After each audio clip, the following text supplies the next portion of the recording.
કેમ સોંડાભાઈ તમારો છોકરો ન દેખાતો? મેં વાત સાંભળી જાણું કરી નાખ્યું. તમને ખબર જ છે તો હું પૂછો છો? કર નાખ્યું તો કર નાખ્યું. છોકરાને કઈ મારી થોડા નખાય. કેટલું કીધું?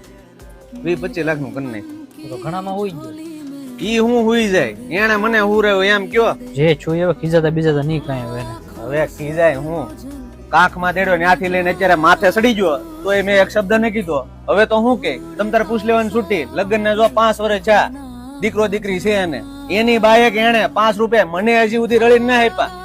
તોય મેં એનું 22 લાખનું લેણું ભરી દીધું. તોય મેં શું કીધું છેલ્લે કે હજી બોલ, હજી બાકી હોય ને તો હજી તારો બાપ બધું ભરી દે લેણું. તારો બાપ બેઠો છે. મોટાએ કીધું બાપા અમદાવાદ વાળું મકાન વેચી દો અને આપણે લેણું સૂકી દઈએ. મેં કીધું ઈ તો ઈથી લોડણી થઈ.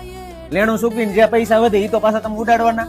મેં કીધું શાંતિ રાખો બધું થઈ જાય. પણ આવ્યો હેમાં સંગત ફેર થઈ ગઈ હો ભાઈ. માર્કેટમાં આવી ગયો. ભોળો પડે મારો છોકરો. આ સોરની વાસણા ઉપાડવા ચડે ને ત્યારે આવું થાય.